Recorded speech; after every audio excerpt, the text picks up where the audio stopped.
Dan Bilzerian just listed his Las Vegas mansion for sale. He's asking $25 million, and this place is loaded with more features and amenities than you have ever seen in a house. The place has got 40,000 square feet of living space. It took 4 years for Dan to build it out into what it is today. The home comes with a poker room, a trampoline room, a full-size basketball court, a cinema that rivals any commercial movie theater. He put a paintball field here. I'm not kidding you guys, this barely scratches the surface on this house. Some of these articles are calling it an adult playground. One of them called it just a flat-out amusement park. I'm sure some of you guys have never heard of Dan Bilzerian before, so we'll get into that today too. He's a fascinating and super controversial guy. He's most known on Instagram, where he shows off his crazy lifestyle to his 32 million followers. You're living like a life that doesn't even seem real. Does it seem real to you?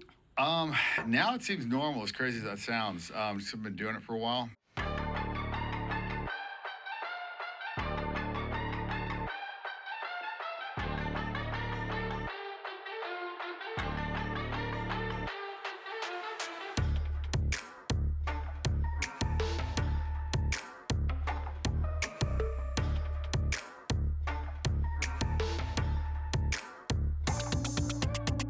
Typically, when people think about following you, they'll see the videos with the girls, with the yachts, with the shooting, with all the crazy stuff that you do. It was just stuff I wanted to do, you know? Like, I just wanted to do all those things. And so when I got the time and I got the money to do them, I just kind of, went through the bucket list and checked all the boxes, and we went all the way down the road to hedonism and documented it. Because of Dan Bilzerian's whole backstory and what he does for work, it's going to be a little bit hard to keep this video PG like I usually do.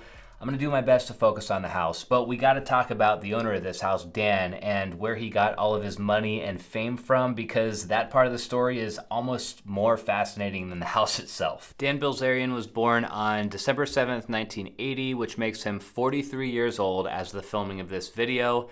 And he's a wealthy 43-year-old. Reports are all over the place, but most sources estimate he's amassed a net worth of at least $100 million. There are two main reasons why Dan is kind of controversial. The first one is his whole social media persona, which we'll get into in a minute. I was single, and I was just like, you know what? F it. I'm just kind of like do bucket list shit, like whatever. Whatever I wanted to do when I was a kid, I'm just gonna do it, and I just did. But the second one is actually related to the source of his wealth. Some people question exactly where all this money came from. If you ask Dan, he'll say the bulk of his money came from high-stakes poker games. So how did you make your money then? Playing poker. You made it all playing poker? Yeah. Wow, that is insane. He says about 10 or 15 years ago, he won a bunch of money in private poker games. One of his claims is that he won almost $11 million in a single night playing poker. Then in 2014 alone, supposedly he won over $50 million playing poker throughout that year. Critics aren't so sure that he had all this success with poker though. Some people think that Dan inherited most of his money from his father, Paul Bilzerian, who was a corporate takeover specialist who made a fortune doing corporate takeovers of major companies. First of all, I've never even heard of a corporate takeover specialist. That sounds like a pretty crazy job, but anyways, Paul did set up some trust funds for his kids. That has been made public, but Dan said that first of all, he didn't have access to that trust fund until his mid-30s or something, and apparently there wasn't all that much money in it anyway. A big factor here could have been that Dan's dad, Paul, a long time ago was convicted of fraud. The SEC had a big judgment against him for like $62 million, and he actually even spent some time in prison back in the 1980s. So all that being said, it's kind of hard to tell exactly what went down here. Like, did Paul kind of sneak some money under the table to his son Dan before he went to prison? Maybe. Did Dan actually really make all of his money playing poker? Maybe. Or did Paul give Dan a little bit of money and then Dan turned that little bit of money into a ton of money playing poker? Maybe. How much money have you made playing poker? I don't know. I mean, if you had a guess, in the neighborhood. I just know the big figures. I mean, I beat one guy for 54 million. I mean, I won 10 and a half in another night. I beat another guy for 10.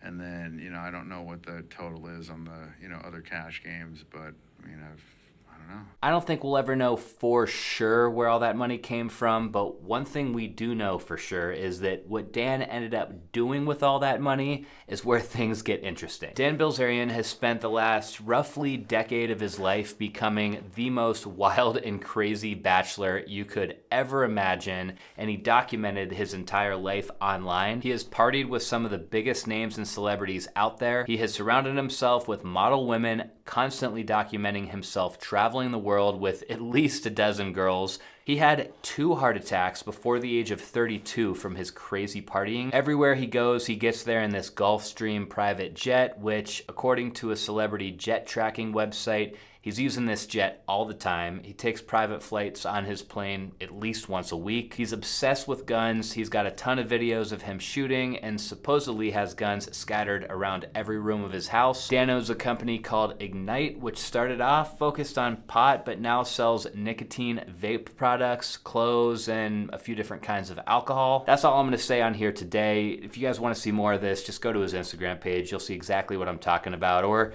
YouTube one of the interviews he's done. They're very fascinating for sure. I'll say this, Dan has lived a life crazier than anybody I have ever seen, hands down. As far as the real estate side of things is concerned, before Dan bought his Las Vegas house, he spent a ton of time at a rented mansion at 10979 Chelan Road. This was a 31,000 square foot, 21 bedroom house that he was renting for $200,000 per month. 200 grand a month in rent. Can you imagine? That's like twice as much as most people make in an entire year. But anyways, this is the house. It actually recently sold for $26 million, but check it out. Kind of crazy. They were asking $65 million not that long ago, so they took a massive haircut on that price. Let's scan the photos real quick for fun, even though this is just where he used to live. So it's a 13 bedroom, 32 bathroom house. Look at the drone shot. This is one of those properties that does not even look like a house from this view. Just about every detail in this house is over the top. It's got a 2-lane bowling alley in here, of course, with a bar attached and a couple beers on tap. Insane kitchen. Just look how massive this kitchen is.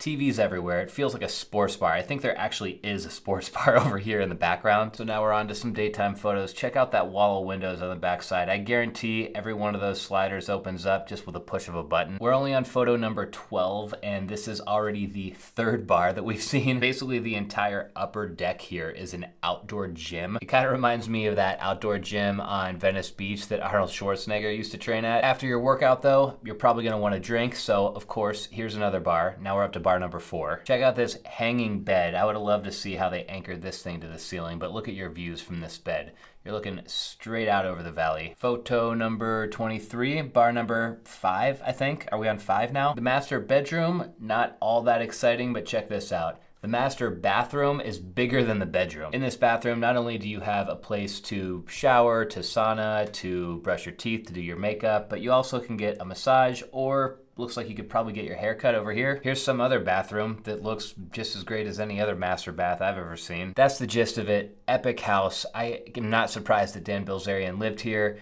I would have loved to have been a fly on the wall for one of those parties that he threw here. I'm actually kind of surprised, though, that these guys sold this house because, yeah, he moved out, but if he was paying $200,000 a month in rent, if they were able to find another tenant to pay that same amount, they would have been much better off just holding this place versus selling it and only getting $26 million back. All right, now let's get into why you probably clicked on this video and talk about the house in Las Vegas that Dan just listed for sale.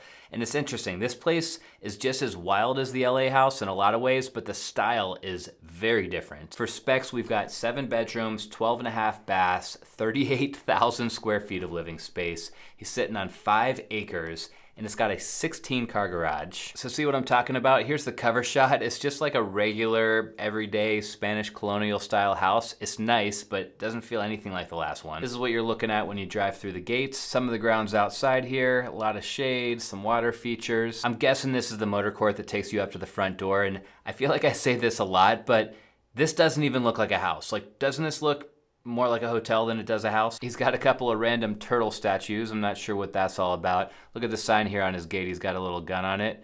I told you guys he likes guns. I think this is the only car they show in the entire listing. Look at that thing in the garage.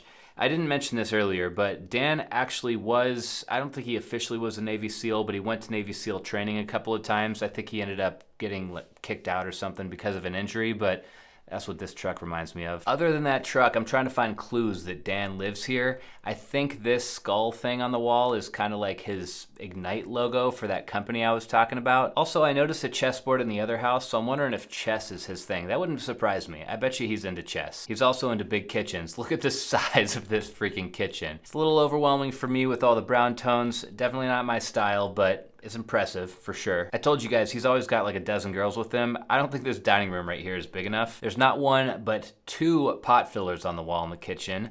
Never seen that before. Yeah, look, there's that skull symbol again. You know, I'm realizing why I don't think I love this house. This is exactly how houses look out here in Arizona too. This like Spanish style where it's just like a bunch of woodwork and plaster on the walls and stuff. It's a nice look, but it just reminds me of like a tract home community. I'm not exactly sure what this room is, although in this picture you're looking into the wine cellar for here, so maybe this table's meant for just like sitting around and drinking wine. Here's the master bedroom. Something tells me there's a decent view outside of these windows. I don't know why they got the windows closed for these pictures. Ridiculous master bathroom. Look at the size of this thing. So there's the tub in the center. You can access the shower from either this side or from this side. And this is what the shower looks like inside. So based on these valves alone, we've probably got like 12 water fixtures in here. You could fit a lot of people in this shower. This house comes with a home gym as well. I'm guessing that is a must for Dan. He's pretty jacked. It's crazy though, we're like 20 photos in already and it still kind of just feels like a regular everyday mansion. Okay, now we're getting into some of those more quirky features. So a fish tank, a poker table, and a hookah lounge all in one room. This looks like a pretty solid place to watch 5 football games all at the same time. Off that room, you have access to your cinema, and talk about an entrance. Here's that theater inside. I love it when people put that Rolls-Royce ceiling inside of their home theater. Next, they get into just some more regular pictures of the house. I'm pretty sure this actually is the guest house. We got the indoor basketball / volleyball court. It is really hard to believe that this is inside of a residential house just in the middle of a neighborhood in Las Vegas. I think this whole sports side of the property comes with its own kitchen. This room's pretty wild. Crazy artwork on the walls. It has a foam pit here, a rock climbing wall, a trampoline. Look in this direction, I think this is a batting cage. Some other man cave looking area on the second level. This I think actually is at the top of the rock climbing wall. That's pretty cool. Of course, comes with a golf simulator. I'm not exactly sure what's behind this glass, but according to the description, this house comes with a padded jiu-jitsu room, so that must be what this is. Just like a hotel, this house has lockers to store your stuff while you're working out. Outside, you can play some foosball by the fire. He's also got a ping pong table out here. I missed that game. I haven't played in a long time, but I actually really love ping pong. Really nice outdoor kitchen, huge barbecue, sink, fridge, dishwasher. I think this is a pizza oven. The pool is ridiculous. One of the biggest residential pools I've ever seen, with another rock climbing wall. Here's another angle of the pool and the hot tub. I love how in the garage he just has a couple of these Can-Ams and mountain bikes. Not sure exactly what's going on here or where this is leading to, but pretty cool. I guess you can do something like this when you've got 5 acres. The description says this house comes with a baseball field, so this must be the baseball field. Now, the reason that Dan is selling his Vegas house that he spent 4 years creating is not super clear to me. I'm sure there's some people out there who are gonna speculate that he's like in a financial bind and needs the money or something, but who knows. Another factor though that could be contributing here is that he has said that he's trying to mellow out his life a little bit lately and maybe live more of a traditional type of a lifestyle. I've kind of just done everything I wanted to do, you know, in this, you know, as far as like the partying and buying shit, you know. Yeah. So. Well, that's why I was asking. I'm like, well, how much more can you do? You know? Yeah, I mean, I've checked most of the boxes, man. So yeah, I guess it's possible that him having this party house in Las Vegas has been just sucking him into that party scene that he's been trying to avoid. So maybe it just makes the most sense to cut ties with the house and move on. Generally speaking, these types of super custom, bespoke style houses are not the easiest to sell. But then again, if you look at Zillow, there are a handful of houses available in that $20 to $30 million range, and none of those other houses have nearly as much square footage or acreage as Dan's house. So some buyers might look at his place as a bargain. It'll be interesting to see what happens with this one. I hope you guys enjoyed the episode. I'll see you next week.